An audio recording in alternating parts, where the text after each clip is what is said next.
thank you guys for braving the cold and the ice and the snow we've seen today as well to come down.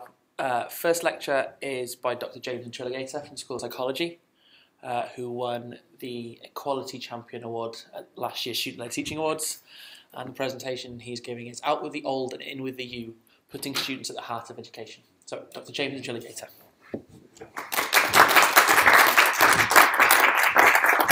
Thank you. Thanks. All right, well, oh, hey, my people are here. All right, well, welcome. Thanks for coming along. Let's see, where to begin? So what tonight's about? I guess I'm going to begin a little bit oddly. I guess many academics like to talk about themselves, and I'll start with that, but a very brief one. So in terms of my background, I actually started my life in computer science and electrical engineering, and then I switched pretty quickly to philosophy and logic, and finally ended up in psychology. I'm in the School of Psychology. I did my PhD and my postdoc work in psychology and neurology, things like that. And then I did about 4 years outside the world of academia doing research, well, not research, but basically work starting up think tanks, working on patents, innovations, high-tech stuff. And then at the end of that period, I sort of was a researcher. I had about 50-ish publications in a lot of different fields. I wandered around a bit, and I came to Bangor. And all that was fine, but you might then wonder how I went from being sort of a neuroscientist, technology guy to being a Student-Led Teaching Award nominee. I was actually nominated, I'm proud to say, I guess, in 3 different categories of Best Teacher, Most Innovative Teacher, and also in the Open category. And it was the Open category that I won for the oddest, perhaps, title, Equality and Liberation Champion. And it was very surreal, I must say, when I heard that I won in that category, because it's, you know, someone nominated me very kindly for that. And I was happy about it. I wasn't really, I'm proud of the award, but I'm not really sure what to make of it. And I guess tonight I'm going to talk a bit about it. I've been asked to sort of share and inspire and talk about teaching. And I wish I could say I had a guiding philosophy, that I had sort of a vision, some kind of inspiration, some kind of idea from above, some kind of voice whispering to me about what I should be doing. But sadly, or maybe more truthfully, it wasn't like that. You know, I wish I could say that it was evidence-based, that I looked around me and I sort of rationally saw that, well, what we need here is this. There's this gap in the market. We should design some innovative programs.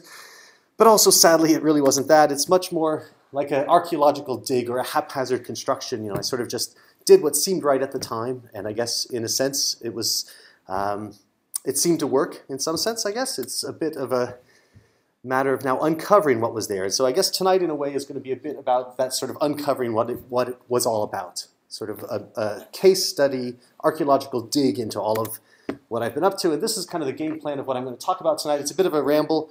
It's an archaeological dig and some case studies to uncover some threads. I think in the end, actually, it's been a useful exercise to put all of this together, because it turns out there were some threads, and I'm going to try to uncover some of the themes that ran throughout some of the random stuff I've been doing, and maybe at the end even offer some advice for what it's worth. And it all began, I guess I have to step back a bit, to when I first arrived here in Bangor, and back in 2003. And at the end of each academic year, one of the highlights, in a sense, of the year is that we get to listen to our third-year students give their dissertation presentations. And actually, I like it a lot. It's one of the few ways that we get to actually hear about what our colleagues are up to. But sadly, the first time I went, which was in 2003, I must say it was a little bit depressing, because the students, you know, they did as best they could, but they really didn't have any experience. It was clear they hadn't really practiced their presentations much. Their presentations were not very friendly, user accessible, and they just didn't seem to have much passion for what they were talking about. And in addition to that, in addition to sort of the mode of presentation, it was also clear that they weren't that passionate about the topics. A lot of it was sort of traditional science, if you will. It was removed from their interests, removed from kind of their skills, from any place, from any sense of where they will go with their life. It was sort of just academic in the worst sense of the term, and removed from any kind of job prospects. It was like they were working down here in Weldon, and we were up in our ivory tower looking down on them and giving them assignments and giving them projects that really didn't resonate to where they wanted to go. And at the same time, it was my first year in a British university, and I was surprised that we actually had these things that were called 2Ts, and we were supposed to meet with them and talk to them, and you know, they'd come and chat with us, and I didn't know any better, and I didn't realize I was only supposed to spend 5 minutes with each 2T, but I ended up spending, 15, 20 minutes, half hour with them, and I had huge queues down the corridor, and my colleagues hated me. But anyway, I was surprised, because many of them were complaining that they were sort of sick of all the essay assignments they had to do. They were sick of having to follow APA format for all of their assignments, and they really wanted more choices. They felt like they were just being forced to jump through the same hoops over and over again. So I had these experiences of listening to the presentations, and I had these experiences of talking to the students and listening to what they were saying, and I realized that there were some problems here. And I decided that when the department came to me and asked me to make a third-year module, I decided I would try to sort of do things to change some of those things. And I decided that one thing I had to do in my third-year module was to sort of start teaching students how to present. They had to do it at the end of their third year, and it was actually a big part of their degree. It was worth, I forget what, I don't even know, I forget how it works. Anyway, it was worth a lot for them to make this little mini 10-minute presentation, and I felt bad we were assessing them on something that we hadn't really given them any practice or training in doing. So I decided as part of my module I should teach students how to present. I should also try to find ways to get them more engaged with the actual content of the course, and at the same time teach them some real-world skills, teach them things that would actually be useful beyond just the academic world of the university. And I wanted to find ways to give them choices as well, and to give them what I guess I call CV fodder, stuff to put on their CV. So many students finish their university careers with just very minimal information on the CV. I think, as an aside, that I think that's in a sense they haven't done a good job of spinning it. Many students don't realize that a final year project should be seen as, managed a year-long investigation, controlled all resources, orchestrated all blah, blah, blah. Anyway, but most students end up thinking that they don't have much to put on their CV. So I decided when I made my third-year module that I should try to find ways to get all of those things in there. And I'll tell you a bit about how I did them. I'll kind of keep a little running score along the bottom to keep on top of what I'm talking about. So the first thing was the discussion sections. Most modules have discussion sections. I decided in mine, the discussion sections would all be built around having the students present stuff. And it's far too much detail for you to read here, but the basic idea was that students would come in, they'd all come walking in as little happy-faced people, and they get randomly put into little different groups, and there would be different TAs who'd then shepherd each of the groups, and essentially the students would then be given, they had been given in advance something to read, and they would then be given sort of an hour to work together with the rest of their group and try to put together a presentation. Now the nice thing about this, actually from my perspective, was I didn't have to ever force students to read the readings for the class, because if they hadn't read and they showed up, it would be their colleagues with whom they had to prepare a presentation that would be kind of disappointed. So the first time they'd show up, they hadn't read, let's say, the 3 papers, but they pretty quickly learned that there's a chance they'd have to present on any of those 3 papers, so they'd have to read all 3 just to hedge their bet. So it worked pretty well in that sense. And what happened was they'd get in their little groups, they'd have an hour to prepare a presentation that they would then make to the other students in that sort of cohort, so to speak. The nice thing about it was that it wasn't ever you in front of a big room of people presenting. It was sort of you and 3 or 4 other people presenting a case study to sort of a dozen other people. So some safety in numbers. And it was kind of a nice way to sort of move people towards the idea that it was okay to speak, that there were certain ways to do things. And in addition to that, we actually structured it so that the first week when they came in, the first discussion section, they'd have nothing to work with. They would just be sort of speaking to the group. The next week they were told they had to incorporate flip charts and pens and markers, and kind of that would be, we sort of over the weeks shaped it so that the next time they had to actually use a PowerPoint, and the final time they had to use a PowerPoint and they had to have some interactive activity to involve the rest of the class. So over the course of the different weeks, we sort of were trying to shape the students to get better at presenting and more comfortable at presenting. So that was sort of how I addressed the teach them how to present side of things. And I think it worked pretty well. I had lots of students who've reported that it made it far easier to do their third-year talks and things. I actually also give a little presentation, my presentation, where I present how to present to third-year students, and they seem to like that as well. And I think it was actually, I guess, a year or 2 later that the School of Psychology started doing POPs and things. So we actually now have sort of throughout the years other things. In a way, it's not required anymore in a weird way, because the School of Psychology sort of does it throughout the education, but it was kind of an example of the way that I think if you listen or you observe what's missing from students, you can spot things you could do. The other side of it all was my lectures, my third-year lectures. In those, I wanted to make them somehow engaging. I didn't want students to be kind of sleeping in the lecture. I wanted them to be up there, excited and kind of engaged, running around the room and asking questions. So I actually have crafted my lectures in a way so there's always sort of little mini in-class discussions. I'll say, okay, in the next 3 minutes, talk to the person next to you and discuss X or something. And at the end of that, I'll ask people to present what their partner had said, things like that. Anyway, it was kind of a way of getting people involved, and it worked pretty well. I find that somehow having these mini in-class discussions has broken down the barrier. Students are far more willing to raise their hand when I ask a random question to the room. The other side of it, is I've been trying to sort of gamify, if you will, I hate the term, but it's a popular one now, to make my lectures more like a little interactive thing. And so there's a pretty active Facebook. This is something from actually last Friday. I posted a new challenge. I will occasionally, I guess about once a week, I'll put up things on the Facebook group saying, hey, here's a new thing, or I'll just ask, what's your favorite brand, things like that. And that seems to be working pretty well. I always get students kind of engaged in that sense. So that's kind of fun. And then for me, in a way, it's a bit of a cheat, but I can always use adverts. So my particular topic that I'm teaching is around consumer psychology. But again, there I decided that rather than just talk about the theory of consumer psychology, it was nice to actually show examples. And so I started using advertisements as a scientific tool, if you will. And I brought one of my favorite ads to show you just kind of for fun. The interesting thing about ads, I think, is kind of like the way a vision scientist will study optical illusions or visual illusions to understand how the brain works. I think by studying adverts, we can actually understand quite a bit about how human psychology works or how advertisers believe it works. So I'll show you this little ad, and as I do, try to pay attention to questions like, what are they doing to grab your attention? What have they done to kind of force you to be engaged with it? I'm going to turn off the light so no one gets here. What have they done to kind of play with your memory, to build your emotional engagement, and to do things from a social perspective? So see what you think.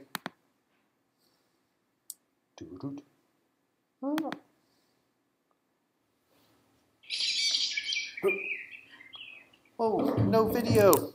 What a disaster. Hold on. Let me try one more time. I don't know why. Maybe the video projector thing isn't working. No. I did. I got them to practice.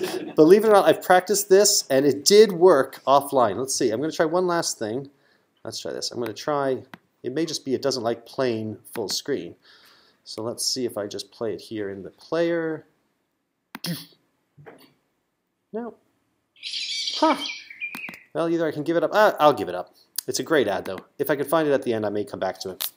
Anyway, it's just a little example. I use lots of adverts in the class to give examples of specific things in consumer psychology. And it doesn't really matter in a sense for this context. You guys don't care about consumer psychology. It's just an example of the kinds of things that I try to do, because then I get students to volunteer. Okay, raise your hand if you think it was a good ad, raise your hand if you think it was a bad ad. What do you think they were trying to do here? How did they play on emotion? So I would use them as kind of touchstones or discussion pieces to try to get students more engaged in the in-class discussion. Beyond just the kind of what happened in the classroom in the discussion section, I also try to give assignments that would give students some skills and some choices. So the one that has been, in a sense, most successful, if you will, has been these video making assignments, where I'll give the students the opportunity to kind of show me what they've learned and be creative and create essentially an advert that inspires me. And the assignment is to make an ad either for Bangor University or for any public good, if you will, or for really anything else. They just have to create an advert, and in the advert, they have to demonstrate a knowledge of consumer psychology. The interesting thing from my perspective is that I can't tell just from the advert how they've done it all. So there have been times where I've watched the ads just for fun, and for instance, I remember one year I saw an ad and I thought, oh, well, that's clearly a D. This student, she's just taken a video that she made for her friends, because it's kind of fun times at Bangor, and it's her and her friends hanging out. But then when I read the write-up, it was actually absolutely brilliant. It was insidious. She was trying to make it, she actually was kind of a loner, loser person who didn't have many friends, but she knew that when students were choosing a university, they wanted to choose a university where people had friends and did engage in. So she outlined very carefully the psychological mechanisms and why she did things the way she did. Every scene cut had been chosen specifically to get you to continue watching it, to believe that Bangor was an active place where you will have a vast social network. So it's kind of cool. Anyway, so their job is to make this thing, to go out and actually film it, to edit it, and to actually then submit both the film and the write-up of what psychological techniques they've done, etc. And it's kind of nice because, like it says at the bottom, it builds new skills. Most of them hadn't yet made videos, things like that. And it gives them all kinds of choices. They could do whatever they want. I have a feeling the ads won't work, but we'll try it anyway. So here's an example of one of the ads. This is one that was made for to try to sell Bangor University. Let's see what you think.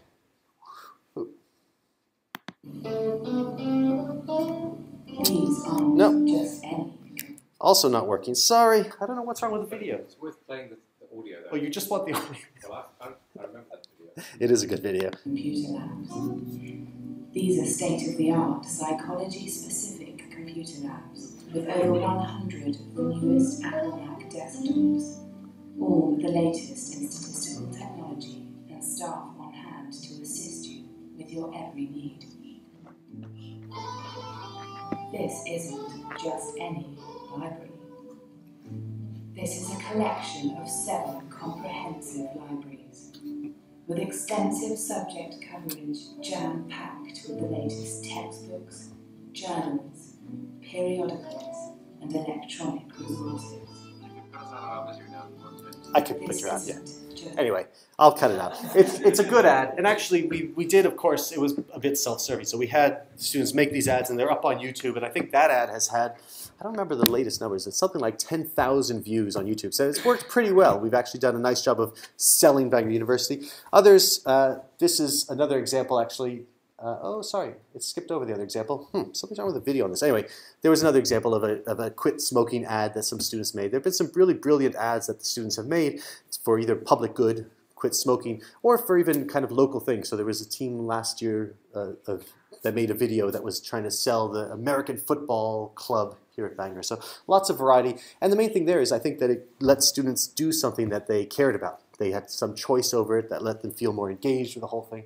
So that worked pretty well. Another one that I often do, and I think this one also is not going to work, I'm sure, but it was to make a video or some kind of marketing material that would sell yourself to your next job. And here, partly it was about getting them to start thinking about what their next job will be. So they had to come up with a little write-up of what their ideal next job is, whether it was an academic one or a non-academic one. They had to come up with a description and to say what the psychological what people would be looking for in the ideal candidate for the next job, and then to create a piece of marketing material, whether a video or a write-up or even just a CV, that would sell them to that position. And I'm afraid the video won't work, which is too bad, because this one actually did get this student his next job. Let's see if it's going to work. No, it's very weird, isn't it? Somehow video's just not happy today. Anyway, all of those little techniques were ways that I tried to find to get students engaged, give them some choices, and get them thinking about their future and give them skills to kind of get them ready for that future. The other side of it all, that was all undergraduate. At the master's level, there were some other things that I noticed, which is when I first arrived here, we offered something called a Master's in Psychological Research with a specialism in consumer psychology. And it was an okay program, and they had to take all of their classes in the School of Psychology, all their modules there. And we had about between 6 and 8 students a year who took it. They weren't the best students. They weren't too bad. It was a mixed. But in general, I realized from talking to the students that they actually just didn't like it much in a weird way. It wasn't exactly what they wanted. They were the wrong classes. They weren't the kinds of things that they wanted to learn about. It didn't really take them where they wanted to go.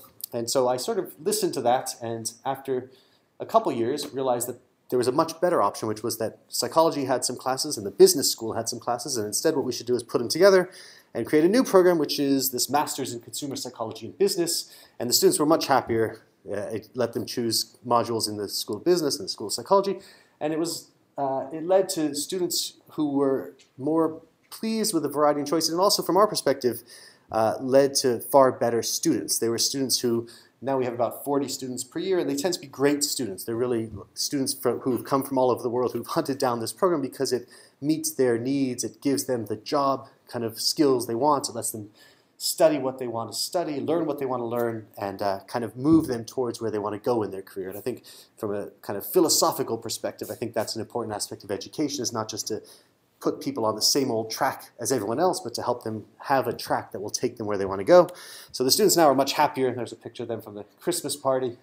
Clearly a happy lot. Here's one more from the Christmas party with my son Theo leading the dance. Wild dancers. Anyway, it was a fun Christmas party. So in that, we do all kinds of things where, in general, the way we try to teach that is the first semester is all about the theory of consumer psychology. And one of the things we do there is we use blogs, which I have to thank Jess Martin. You'll hear from him, I think, on Wednesday. He's going to talk about innovations in teaching. And one of the things that we did was, taking a kind of a lead from Jess, we decided to use blogs. And I think they've been working incredibly well, especially at the master's level, because at this point, the students kind of have a good sense of where they want to go. So they either want to, for instance, last year we had a woman who was passionate about wine and selling wine and beverages in general. She worked for Coors and Budweiser and Coca-Cola as well, so anything liquid that you consume. So her blogs were all specifically about beverages. So it was about the influence of color on wine perception, how people choose wine, how people choose beer. It was all about that. And the nice thing about it is every week her blog was about that. She also created the look and feel, so they all sort of said wine. It was all kind of graphically very beverage focused. And interestingly, she had hundreds, And some of our students actually this year have thousands of followers, thousands of people who are reading their blogs. They've sort of now branded themselves as experts in whatever it is. And it's something that it's not just a good learning experience, but for them it's really important for their CV as well. They now can aim any prospective employer at, oh, if you're interested in beverages, I actually have extensive background, go see my blog. It has 5,000 readers or something. So it's another kind of way in which I found that you can actually incorporate within the standard academic model things that can help students build new skills, give them lots of choice. They can choose whatever they want to do, and have good stuff for their CV. The other example of that at the master's level is I run a thing called Applied Consumer Psychology, where I get the students to work with local businesses and actually work on real problems. And it's partly informed by my belief that for some things, psychology being one of them, consumer psychology in particular, but actually I would say for most things, the only way to get really good at it is to just see lots of different examples. So like if you want to get good at, let's say consumer psychology, you have to see dozens of different kinds of questions and problems and how they're addressed. And so in this applied consumer psychology module, I have the students work with a project, a problem, a company, but then they're also working in a team of other people, let's say 3 of them, and each of those people are working on a different aspect of the problem. So it might be, for example, they worked with Dimensions Health Food, the little food shop up on Upper Bangor, and one person looked at the atmospherics, so sort of the lighting, the color. One person worked on the psychology of shoppers versus non-shoppers and interviewed hundreds of people in the community to figure out why people went or didn't go there. And another person worked on the website for Dimensions Health Food. And it was a great learning experience for the students. They worked with the company. They had to kind of go in and interview them and figure out the psychological mechanisms that underpin all those things. And for any one student, let's say the one working on the website, she had to learn about atmospherics in a retail setting, and another person had to learn about psychology. At the same time, we had other students working on lots of other projects in the community. So the other belief is that case study method is a good way to learn, and I also believe it's important to work on local issues. So in other programs, let's say Stanford in their business school, they have you read classic case studies from around places, famous places. So Hewlett-Packard, how did they do at IBM? How did they do at Shell? I think it's much more interesting and kind of philosophically, morally better to work on actual real local problems. So over the last 3 years, these are some, in fact, that's not even all of the projects we worked on. But going back to the Dimensions example, so that year, when that student was working on Dimensions, at the same time, they had to know that there was another project group that was working with, the Menai Compost Project, a local social enterprise that was taking household waste and creating compost from it.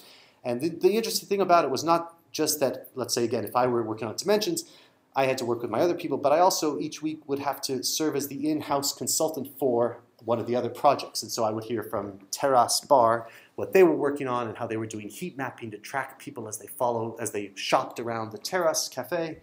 And I would learn about different forms of data collecting. So again, from a student perspective, it provided many different examples. It let them each choose. So if you were a student who was interested in internet stuff, you would end up doing a website-related project. If you were interested in sort of, I'll give you some examples from this year. So these are the projects that we're running this year. And when I assign a student, actually the students get to choose which projects, but when I advise them, I sort of try to listen to them in terms of where they want to go with their life. So I have one student from Spain who's very interested in marketing ethical, kind of sustainable materials. So he's working now with the wool insulation company. It's a local company that takes sheep wool and makes it into household insulation. And he's trying to figure out how to sell that and what are the kind of barriers to selling that stuff to the community. Another student wants to work on automobiles, and he's working with Pentraith Automotive to help them figure out why people buy or don't buy certain financing, things like that. Anyway, those are some of the projects. And again, I think it's not so much the specifics of it, but just the kind of ethos of trying to give people projects that are applied, give them some choice in the projects, and also giving them something for their CV. So in all of these cases, the students are able to put at the end of their master's degree that they did a master's dissertation on X, but they also worked with, let's say Academy Nightclub to figure out why people do or don't come into Academy and help redesign the nightclub. So those are some examples. One other master's level kind of example is behavior change and nudge. It's a module that we now offer, and basically I started this module because I heard lots of students interested in nudge theory and understanding how behavior change happens. So I kind of created this nudge and behavior change module, And in a sense, it was kind of easy because we already had a lot of experts locally, and they came in and delivered it. And again, from a kind of a student experience perspective, I have the students actually come up with not just to study the theory, but to actually come up with a new intervention that they can roll out, or that could be rolled out to make some difference in the world. So all of that is kind of the academic side of it, but I guess I'm also a believer in trying to get people involved in activities outside the official curriculum. And so over the years, I heard students, in fact, every year I have a couple students who volunteer in my lab. I have other students who come and want to know, what's it like to do consumer psychology or to be a clinical psychologist or whatever it is. And it's clear that students want more experience. They want more stuff on their CV.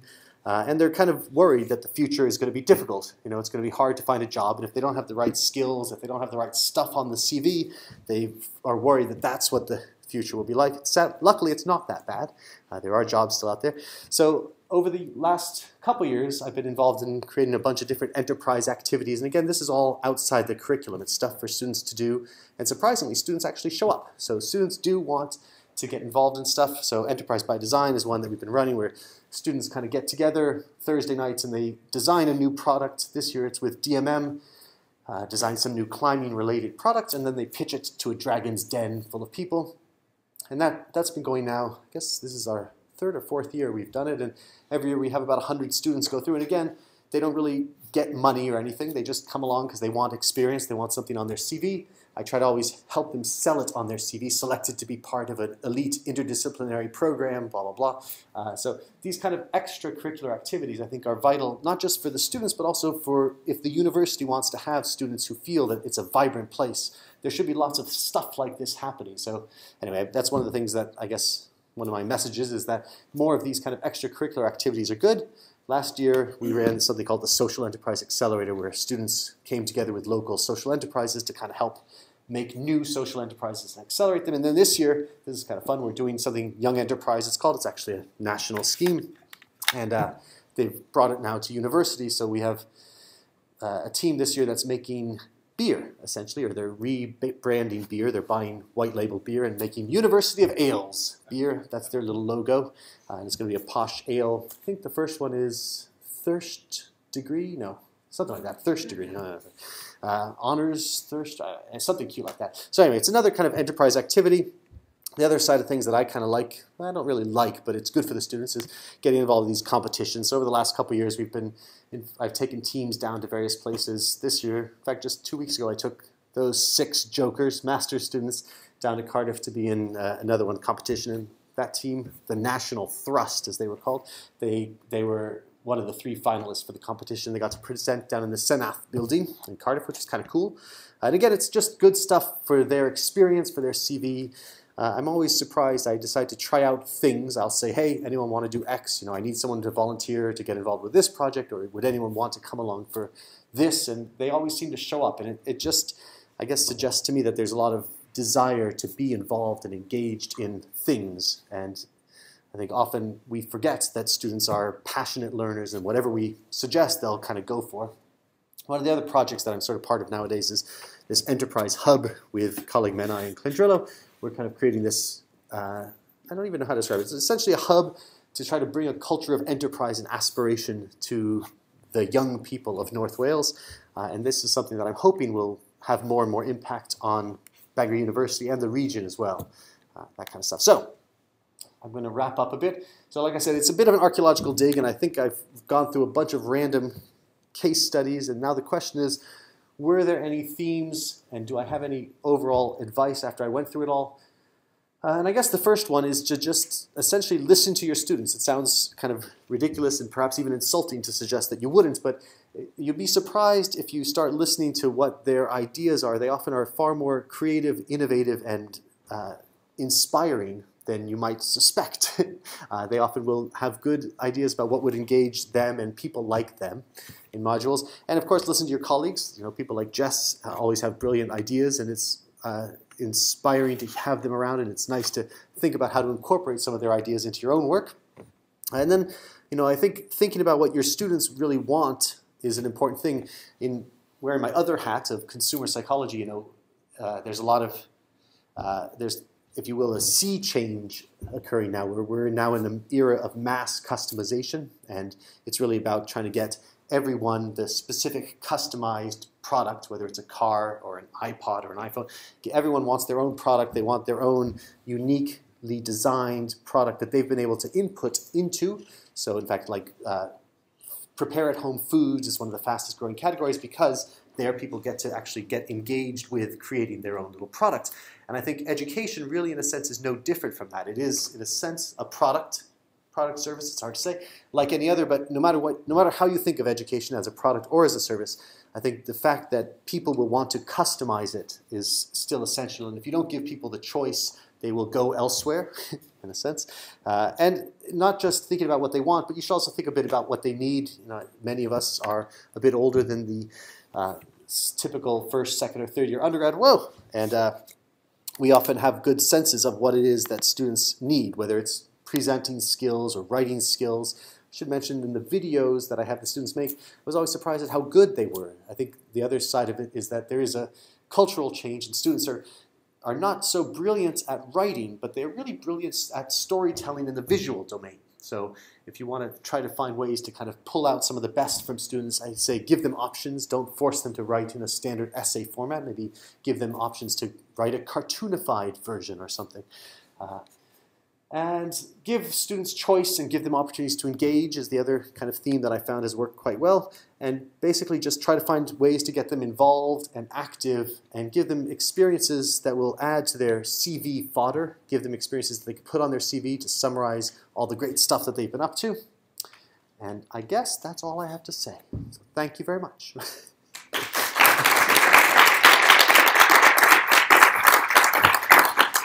Thanks. I don't know if, are there questions? Does anyone have questions? Oh, yes, Oliver. Firstly, thank you so much, James, for describing what you've done. And I was going to make a long list of ways of singing your praises, but there is one way that I think I disagree with you, which is that argument about evidence base.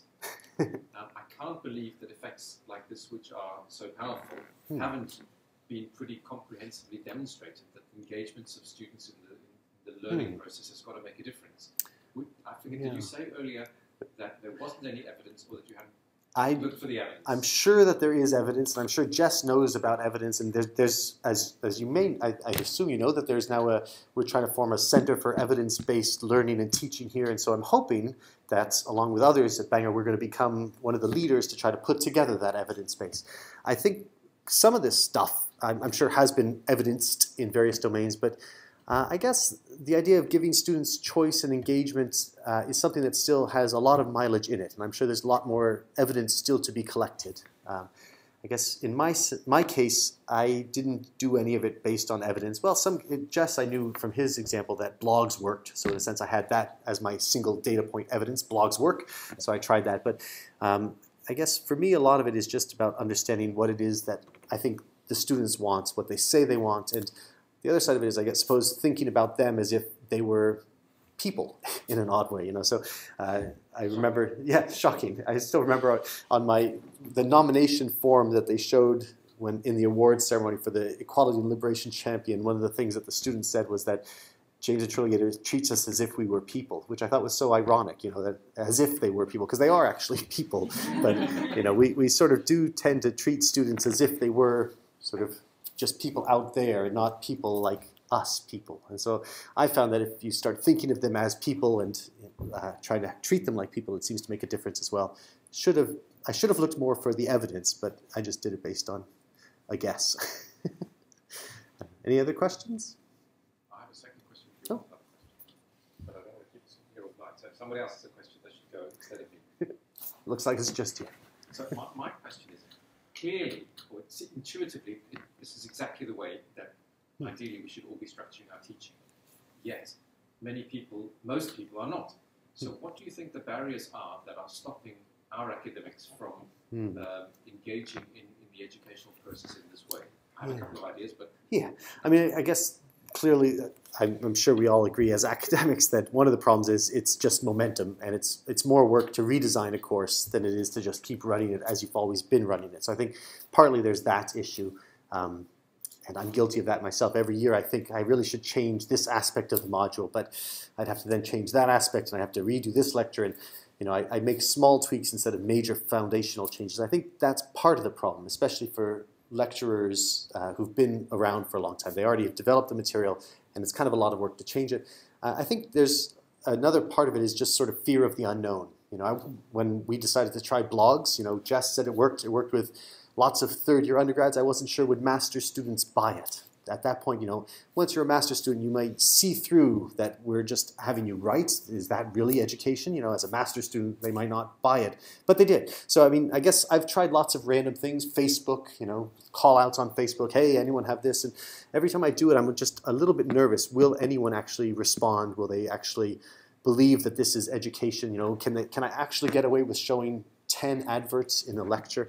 But it does work. I think so. Sometimes people are afraid of the unknown, and they're just not willing to give it a go. But surprisingly, it does seem to work pretty well. Students in the educational system are far more resilient than I think many of us would expect. I don't know. What other ideas did you have as to why? I was going to ask you which nudges you were planning on using in order to push colleagues. To move in that direction. It's a mentoring element. I think that might be very helpful. Sort of a buddy system. Yeah.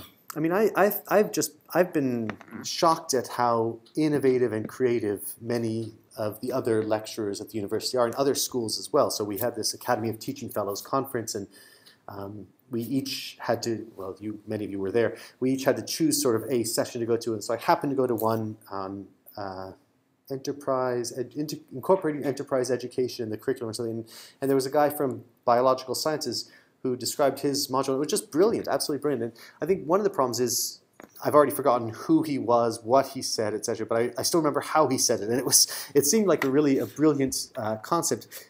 One of the problems I have with the institution as a whole is just that we're never made aware of these things. I wish there were, here's a monthly teaching tip from Jess, or here's something cool going on over here. And part of it is just a lack of information sharing, which in this day and age of information abundance really shouldn't be a hindrance to us. And yet it's surprising that, I'm not even aware, it's not until the Board of Studies where people talked about this thing that Jess did with blogs that I was aware of what my own colleagues were doing. So I think that's one of the problems. I don't think we necessarily need to nudge them. It's just that we need to make them aware that there are these other options out there. So I think that would be one of the first nudge is just presenting the information and some of the options. Any last? Oh yes, at the back. Would you see there was a role for staff development in doing that, supporting that transfer of knowledge to staff themselves? Would I see it in what sense? There was a role for staff development. Oh yeah, definitely. Yeah.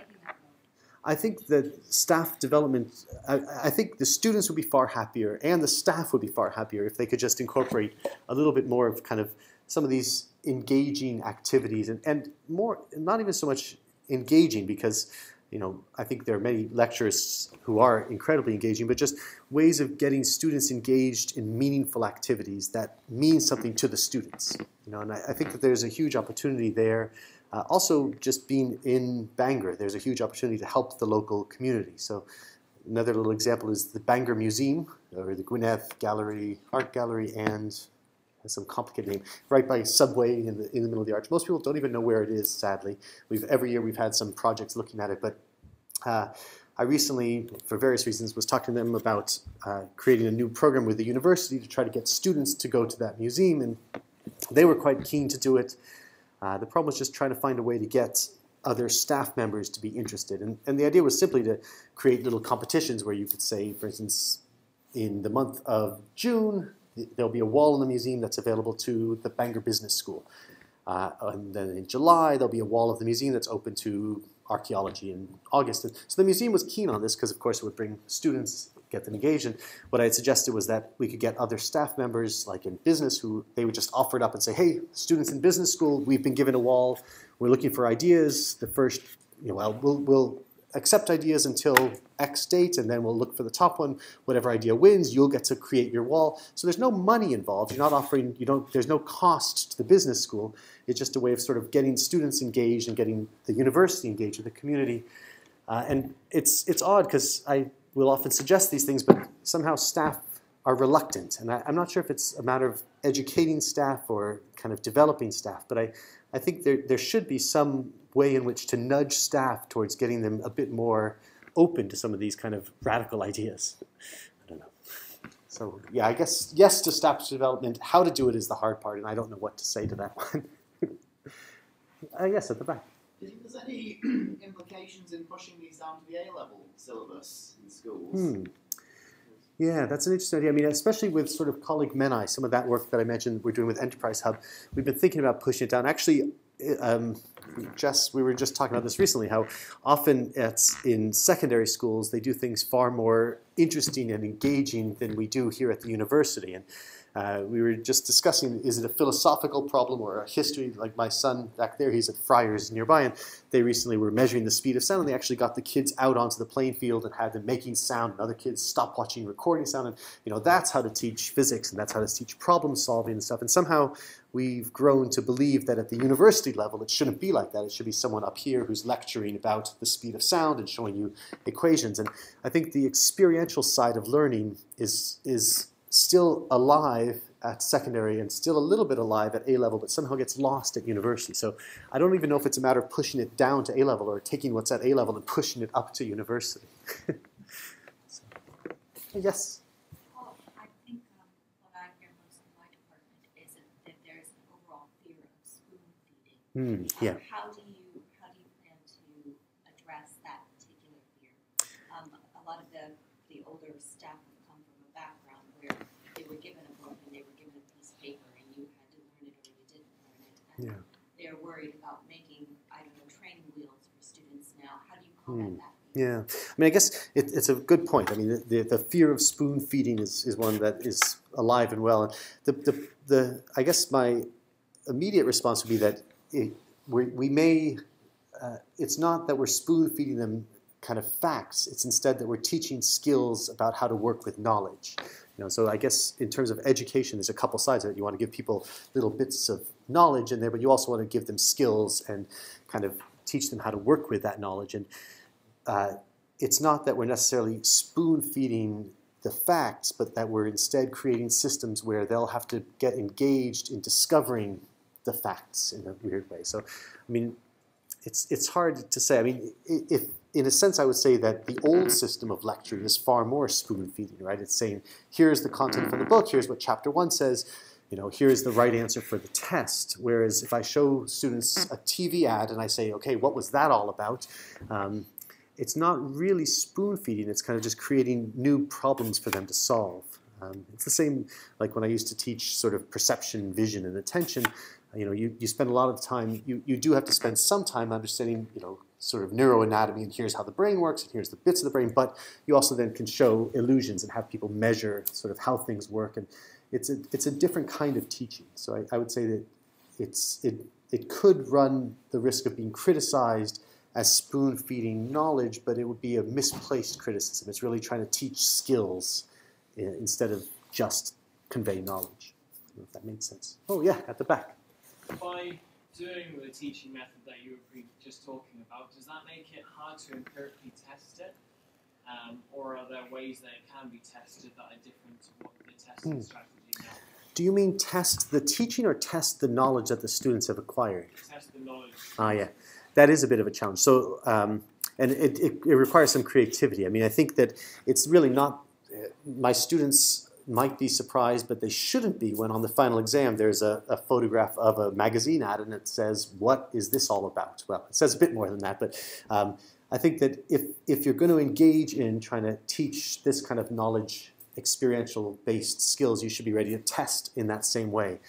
Students, it's a bit of a love it or hate it kind of attitude. In general, there's a bit of a reluctance to engage with that because I think students then realize that they have to, much like academics who don't want to engage with this, students have to engage with the unknown and be willing to say, okay, I don't know what that crazy Intriligator is going to throw at me, but I bet there's going to be some advert for something.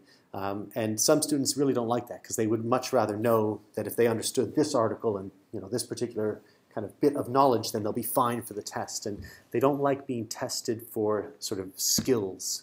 But I don't know, it does require a bit of a different form of testing. I guess. I should wrap it up. Well, thank you very much. That's it for me.